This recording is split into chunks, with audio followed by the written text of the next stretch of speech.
Navegantes, Dios los bendiga a todos ustedes. Un saludo cordial en este día que nos regala el Señor, hoy 7 de octubre, en la fiesta de Nuestra Señora del Rosario. En todo el territorio de la Arquidiócesis de Manizales, esta memoria de la Virgen del Rosario tiene la categoría de fiesta. En nuestra catedral basílica es solemnidad porque es la patrona de nuestra arquidiócesis de Manizales y de nuestro seminario mayor, de nuestra catedral basílica y otras tantas parroquias que también están bajo su advocación y patrocinio. Es por esto que hoy para la meditación tomaremos las lecturas propias de la fiesta de Nuestra Señora del Rosario. La celebramos así como les digo, porque es la protectora de esta arquidiócesis de Manizales. El 7 de octubre de 1571, el occidente fue salvado de la amenaza turca mediante la victoria de los cristianos en la batalla naval de Lepanto. Dicha victoria se atribuyó al rezo del rosario. La celebración de este día es una invitación para todos a meditar los misterios de Cristo en compañía de la Virgen María, que estuvo asociada de un modo especialísimo a la encarnación, la pasión y la gloria de la resurrección del Hijo de Dios. Así pues, que esta fiesta está inspirada en aquel triunfo del pueblo de Dios ante una amenaza extranjera.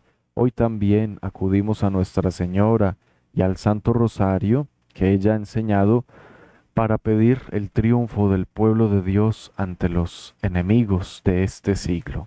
Iniciemos pues invocando al Espíritu Santo. En el nombre del Padre y del Hijo y del Espíritu Santo. Amén.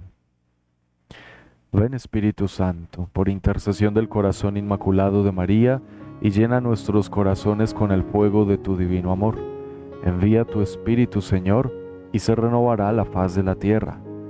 Padre Celestial, que adoctrinaste los corazones de tus fieles con la luz de tu palabra, te pedimos que infundas esta misma luz en nuestros corazones, a fin de que, guiados por tu bondad e iluminados por el testimonio de la Santísima Virgen María, podamos continuar avanzando hacia el cielo.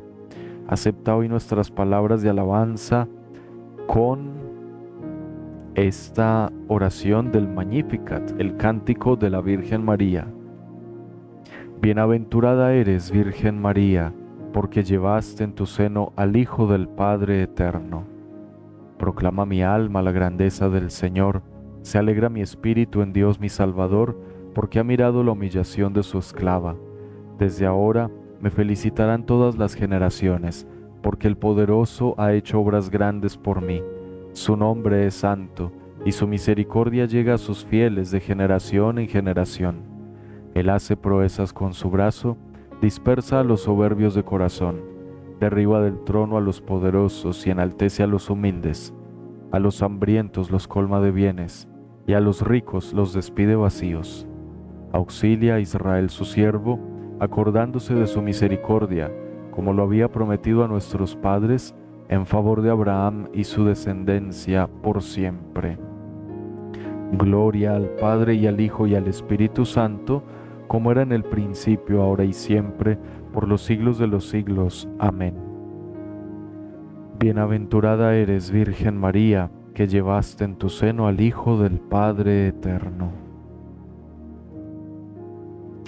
Mis queridísimos hermanos, hoy nuestra arquidiócesis de Manizales está de fiesta en este día, celebrando a su protectora y patrona, esta advocación tan antigua, pero tan cercana a todos los creyentes por el Santo Rosario.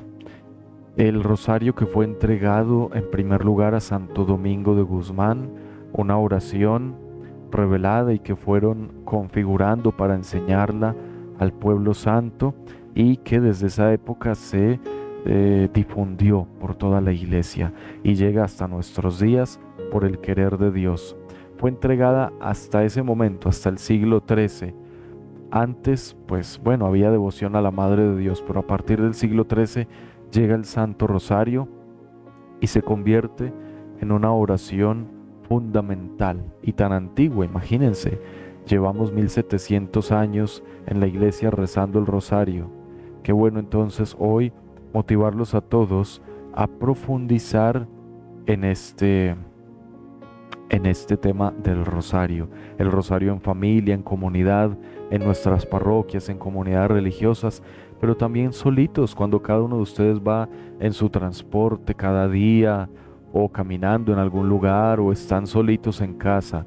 Hay que rezar el rosario para que María Santísima nos alcance el favor de Dios en la batalla contra el mal y que nos regale nuevamente triunfos a nuestra iglesia. Y el triunfo principal es la conversión de los pecadores, el final de las herejías y la santidad de todo el pueblo de Dios, la salvación y la santidad. Vamos entonces, bueno, también les pido oración por nuestra arquidiócesis de Manizales, por nuestro obispo, Monseñor José Miguel Gómez Rodríguez, por todo el presbiterio. Somos como unos 255 sacerdotes que estamos o ejerciendo o relacionados con la arquidiócesis de Manizales. Bueno, tal vez menos porque algunos han ido a trabajar a otros lugares ya, pero digamos que alrededor de unos 250 sacerdotes, los que estamos incardinados. También contamos con un número de 50 diáconos permanentes, un diácono transitorio en el momento. Somos el clero de esta arquidiócesis, o sea, el orden sacerdotal en el grado de diáconos, presbíteros y obispo, los que prestamos nuestro servicio a esta comunidad de la arquidiócesis de Manizales, que abarca un territorio muy grande en el departamento de Caldas y un municipio del departamento de Risaralda, aquí en Colombia, en plena cordillera central. Ahí está nuestro territorio, zona montañosa, pero también valles. En el valle, las zonas planas cercanas, aledañas al río Cauca, al occidente caldense. 13 municipios, 94 parroquias y muchas instituciones, colegios, centros de formación, la institución de caridad, el Banco de Alimentos Arquidiocesano, la Pastoral Social, bueno, y otras que contribuyen al crecimiento del pueblo de Dios en este lugar.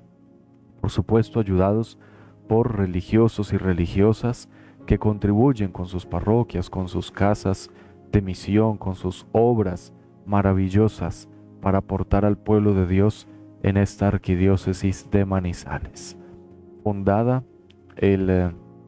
Creada mejor como diócesis el 10 de abril de 1900 como diócesis, es decir que llevamos 122 años de 1900, 120, sí, estamos celebrando los 120 años de vida diocesana, pero ya un poquito más, porque fue el 10 de abril de 1900, el Papa León XIII creó la diócesis de Manizales, constituyéndola con territorios de Medellín, diócesis de Medellín y de Popayán. Así fue creada esta diócesis. 122 años entonces de historia, lo que contamos, y creada como arquidiócesis el 11 de mayo de 1954 por el Papa Pío XII. Allí fue arquidiócesis, dando nacimiento a otras 3 jurisdicciones eclesiásticas, que son las diócesis de Pereira y Armenia en ese primer momento, y más adelante, en el año 91, creo, la diócesis de La Dorada Guaduas. O sea, ¿por qué se llama arquidiócesis? Porque ya es mamá de otras diócesis, 3 en nuestro caso, y constituimos estas 4 diócesis la provincia eclesiástica de Manizales en Colombia. Un poco de nuestra historia. Tenemos en nuestro haber 9 obispos hasta el momento. Vamos a ver si soy un buen sacerdote diocesano y recuerdo a todos los obispos en este momento antes de la meditación. El primero, Monseñor Gregorio Nacianceno Hoyos Yarza. El segundo, Monseñor Tiberio de Jesús Salazar y Herrera. El tercero, Monseñor Juan Manuel González Arbeláez. El cuarto, Monseñor Arturo Duque Villegas. Y tal vez se me olvida uno. El quinto, Monseñor José de Jesús Pimiento Rodríguez. El sexto, Monseñor Fabio Betancur Tirado. El séptimo, Monseñor Gonzalo Restrepo Restrepo. Y el actual, Monseñor José Miguel Gómez Rodríguez, que además es un obispo de esta misma jurisdicción. O sea, era un sacerdote de acá, de la arquidiócesis de Manizales. Luego el Papa lo hizo obispo, ha sido obispo en otras jurisdicciones y llegó desde el año pasado a ser arzobispo de Manizales. 8. ¿Será que me falta alguno? ¿Cambié el orden de 2? No es posible. Monseñor Gregorio Nacianceno Hoyos Yarza, Monseñor Tiberio de Jesús Salazar y Herrera, Monseñor Juan Manuel González Arbeláez, Monseñor Arturo Duque Villegas. Ah, perdón, ya me acordé el que me falta.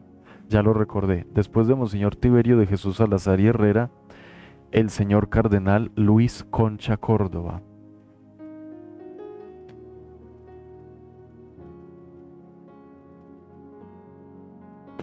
Bueno, me han corregido. Seguro, en fechas coincide, porque tenía que Juan Manuel era el tercero. Mi con... Ah, ok. Entonces corrijo el orden. Bueno, entonces voy bien en los primeros. Gregorio Nacianceno Hoyos Yarza, Tiberio de Jesús Salazar y Herrera, Juan Manuel González Arbeláez,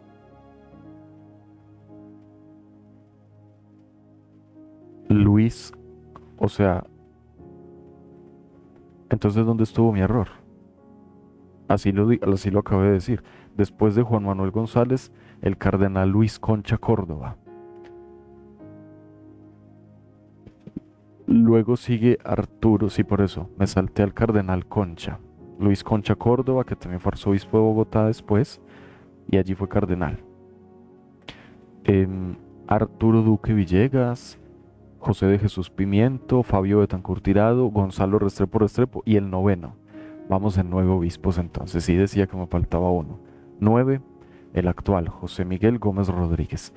Esa es nuestra historia arquidiocesana desde 1900 hasta actualmente 2022.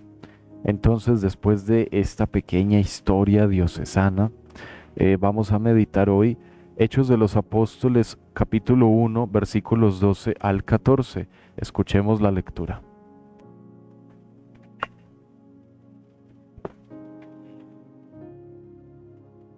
Después de subir Jesús al cielo, los apóstoles se volvieron a Jerusalén, desde el monte que llaman de los Olivos, que dista de Jerusalén lo que se permite caminar en sábado.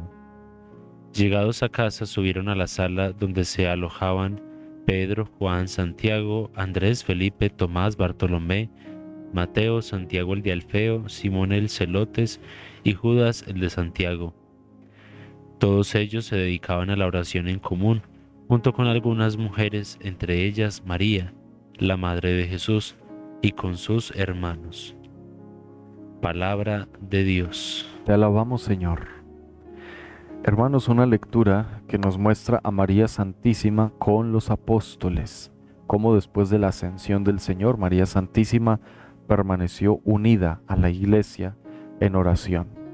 Después de la ascensión, dice que después de subir Jesús al cielo, volvieron a Jerusalén y estaban en una casa. No nos dice propiamente la casa de quién, dice, llegados a casa, subieron a la sala donde se alojaban y allí mencionan los apóstoles que estaban allí alojados.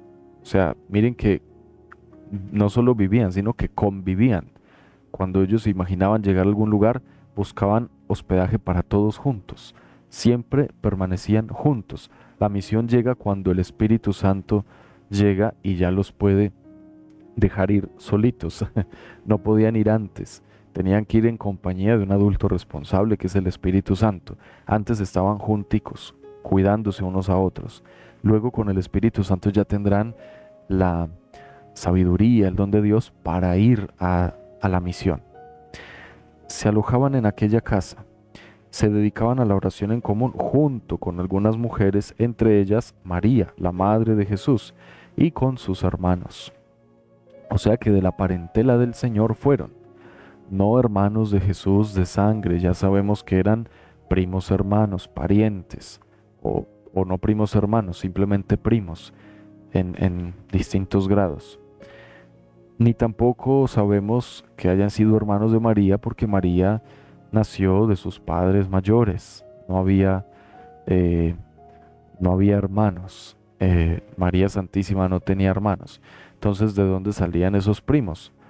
Algunos dicen que tal vez San José, antes de María, había tenido una esposa y había quedado viudo y tenía unos hijos. Es una de las teorías.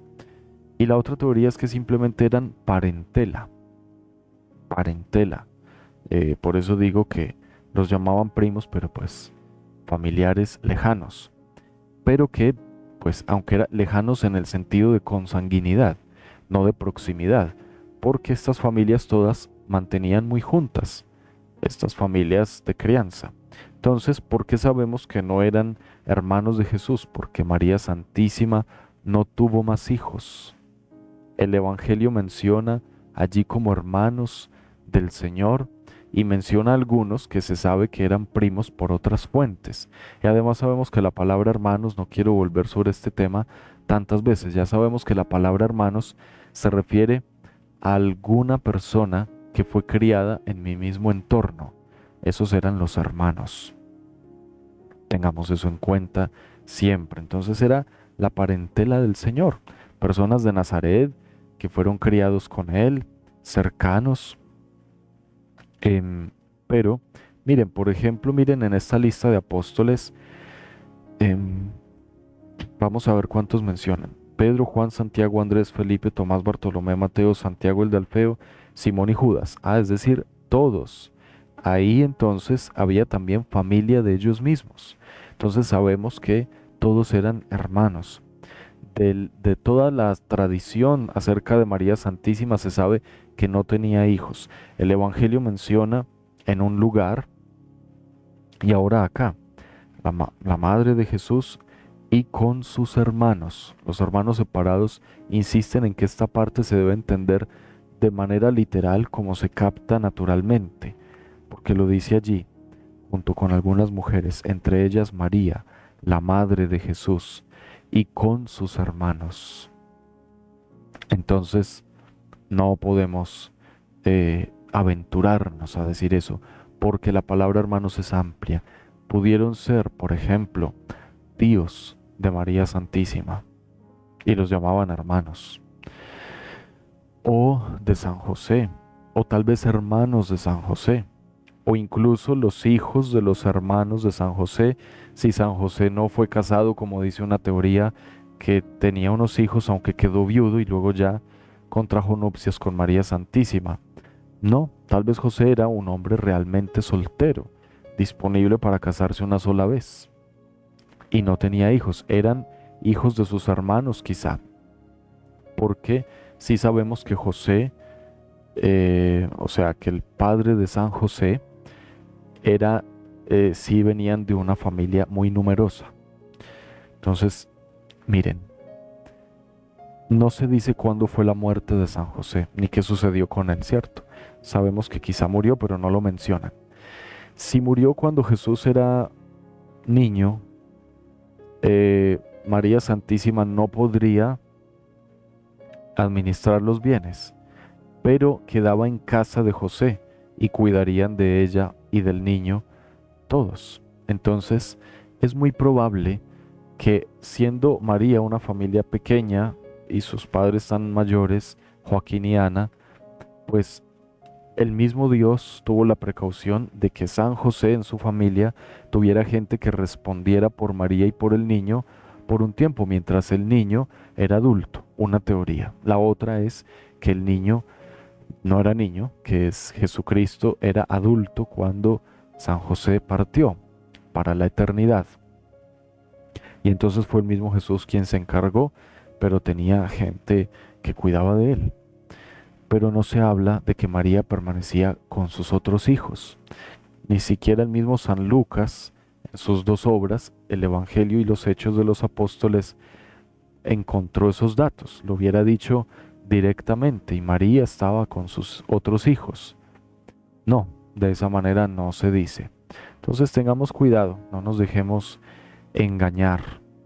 La tradición nos ha enseñado muy claramente que María Santísima tuvo a Jesús y a ningún otro. Su vientre virginal y santo y casto permaneció así, un vientre solamente para el Hijo de Dios, no más, porque era inmaculada.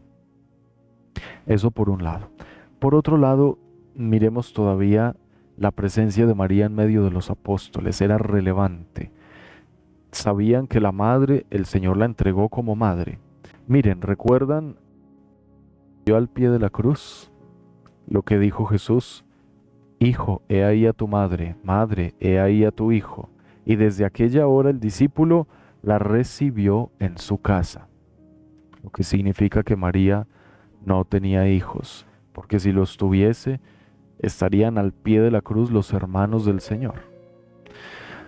O no hubiera tenido necesidad el Señor en la cruz de mirar quién iba a cuidar de su madre, en manos de quién quedaría su destino.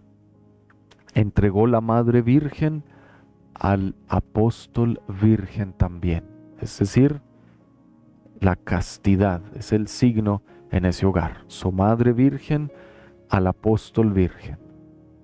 Aquel discípulo amado que entregó a Jesús el amor reparador en la cruz. Entonces, tengámoslo muy en cuenta, mis queridísimos hermanos.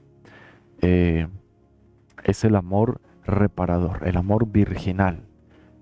No se dejen por eso confundir. La misma palabra en el momento de la cruz ya nos da el mayor testimonio.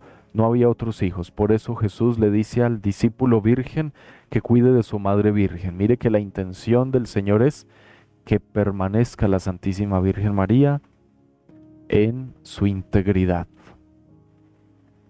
¿Lo ven? Bueno, y se quedó con los apóstoles. María Santísima, después de ser la madre del Señor, ahora es madre de la Iglesia. Tiene una función más que realizar con los apóstoles, enseñando. Imagínense cómo hablarían con ella acerca de tantas cosas del Señor, cómo ella misma pudo transmitir la luz que Dios puso en su corazón como persona inmaculada, cómo ella estaba tan preparada para tantas cosas y los preparó también en la espera del Espíritu Santo. Es madre de la Iglesia y con su Santo Rosario nos inspira a todos nosotros a avanzar en la conquista del reino de los cielos. Vamos ahora a conversar sobre el Santo Evangelio. Nos vamos a ubicar en el Evangelio según San Lucas capítulo 1 versículos 26 al 38. Vamos a escuchar este relato.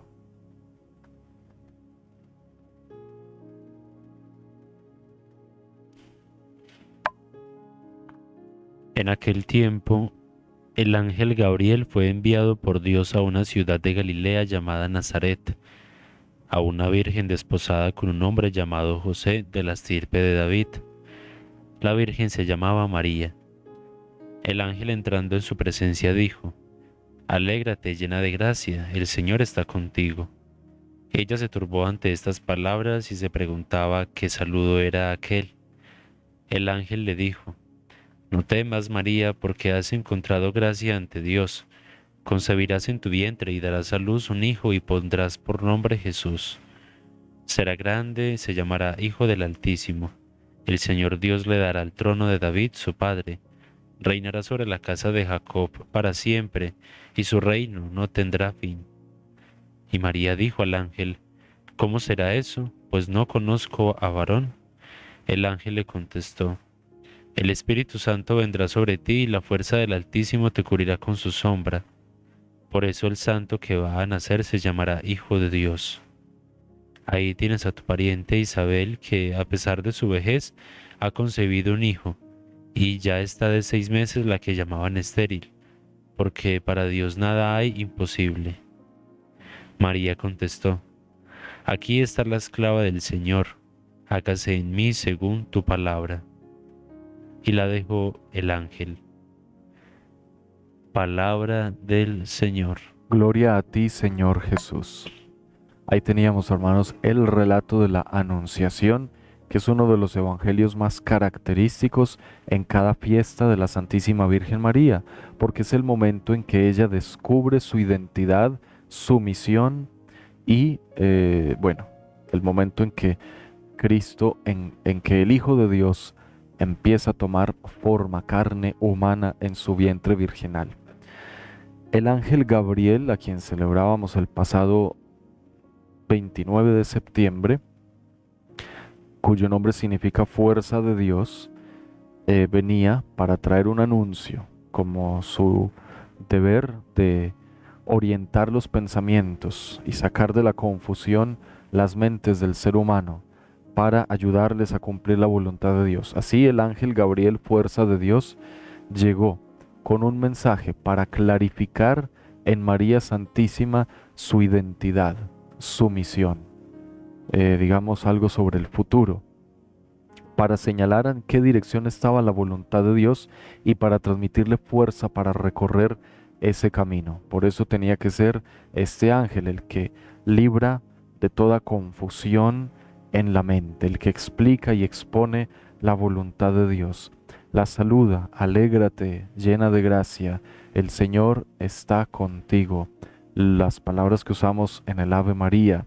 Y es un saludo bonito, alégrate, llena de gracia. Le dice, llena de gracia.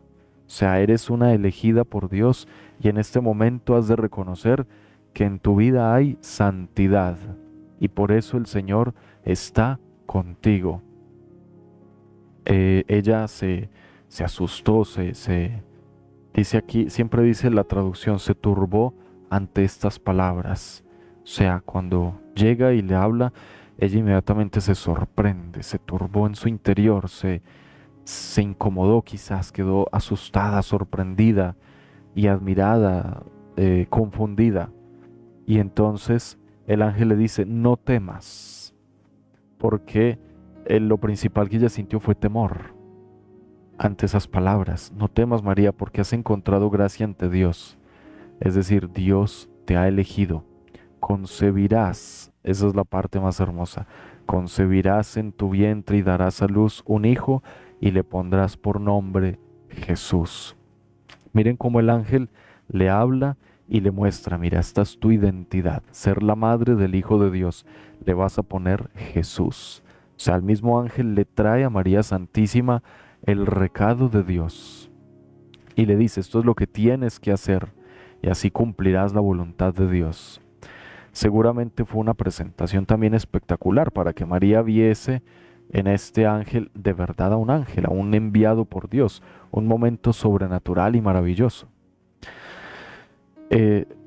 Su reino no tendrá fin, no tiene fin el reino de Jesús. Es una partecita de la Anunciación que vale la pena que meditemos cuando hay momentos de guerra, de división, de persecución contra la fe, contra la religión.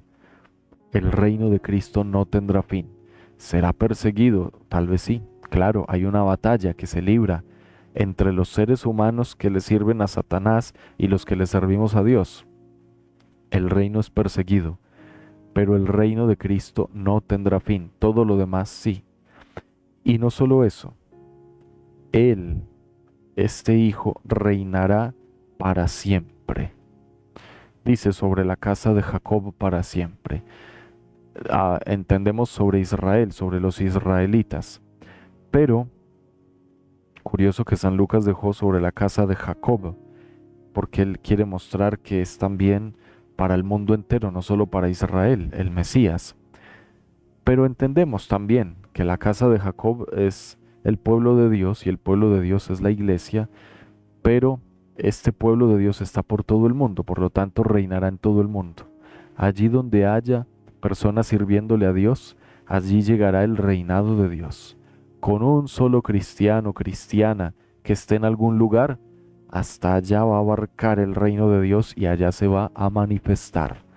Por eso esta parte no la debemos perder de vista. Reinará para siempre. Su reino no tendrá fin de ninguna manera y reinará sobre toda la casa de Jacob, sobre todo su pueblo. Luego el Espíritu Santo vendrá sobre ti. Miren que María Santísima recibió varias veces al Espíritu Santo.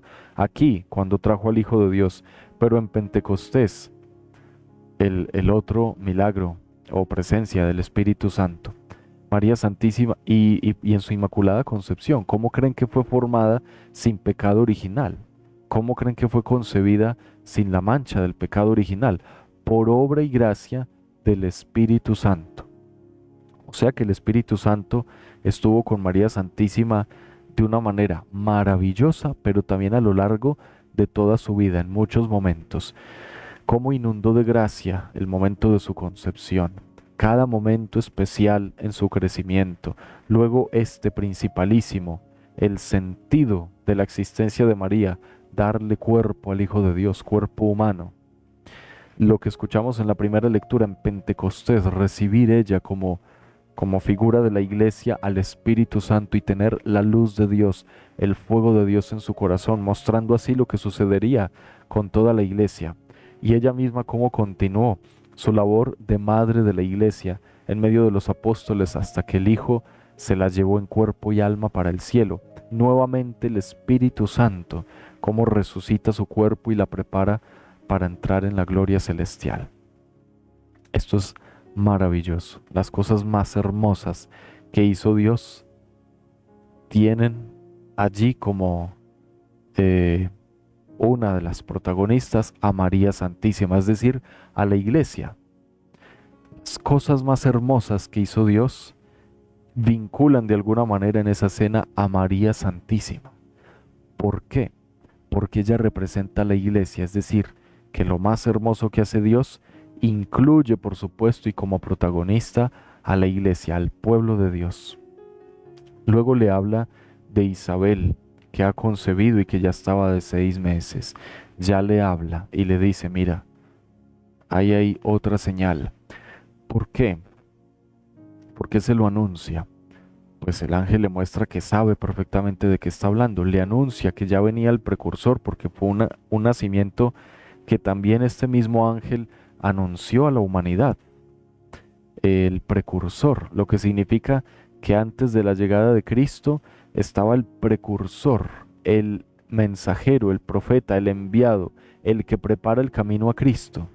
¿Y por qué es importante? Porque hoy por hoy, aguardando la segunda llegada de Cristo, la iglesia es ese precursor, es como ese Juan Bautista de este tiempo en el desierto del mundo que anuncia el mensaje preparando a la humanidad para que llegue Dios, para que vuelva, regrese Jesucristo el Señor. Por eso es importante. María conoció que estaba ya su prima Isabel encinta, embarazada, y que era el precursor. Ella lo intuyó, lo supo, y fue donde ella a ayudarle y a presentarle también la noticia de la llegada del Mesías. Y eso mismo es lo que hace María hoy en día. Viene a la iglesia, sabe que la iglesia está preparando la llegada de Cristo y prepara cada corazón con la predicación, con la catequesis y los sacramentos y la palabra de Dios para que Cristo nazca en cada corazón. Por eso ella acude en ayuda de su iglesia, es madre de la iglesia, acude como acudió en ayuda de Santa Isabel de Juan. Así acude también a nosotros para ayudarnos a preparar la llegada de Cristo en los corazones, pero también a este mundo. Y al final, esa palabra que debemos tomar como nuestra propia consigna, he aquí la esclava del Señor, hágase en mí según tu palabra, el famoso fiat de María, hágase, fiat mihi secundum verbum tuum, es lo que suena en el latín de San Jerónimo, a quien celebramos la semana pasada.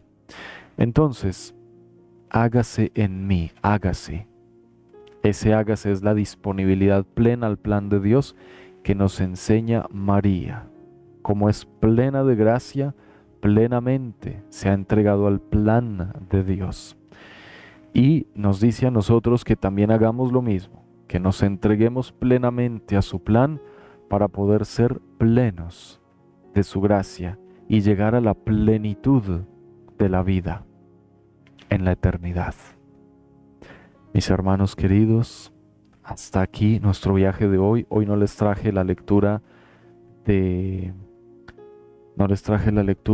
cuadrante porque debo salir pronto a la Eucaristía de nuestra fiesta patronal con todos los sacerdotes y el señor obispo en nuestra hermosa catedral del Rosario, la catedral metropolitana de Manizales. Además miren, la Virgen del Rosario además es patrona de las diócesis de El Espinal, Girardota, Líbano Honda, de las ciudades de Manizales, El Espinal, Palmira y Girardota, titular de las catedrales de Manizales, Valledupar, Honda, Girardota y Facatativá. También hoy es Nuestra Señora de la Pobreza, patrona de la ciudad de Pereira y titular de su catedral. Y la fiesta de la dedicación de las catedrales de El Espinal y de Tibú, diócesis del Espinal y diócesis de Tibú, en Colombia. Miren que la Virgen del Rosario acompaña a varias iglesias peregrinas en Colombia, pero seguramente en muchos lugares del mundo. Mis queridísimos hermanos, qué bueno habernos podido encontrar con todos estos navegantes y los hermanos que nos ven en diferido en este viaje de Navegando en la Palabra. Les deseo con todo mi corazón esta bendición muy especial, que Nuestra Señora la Santísima Virgen María les acompañe, les fortalezca y recuerden rezar el Santo Rosario para poder llegar más fácilmente al cielo. En el nombre del Padre y del Hijo y del Espíritu Santo. Amén. Dios con nosotros.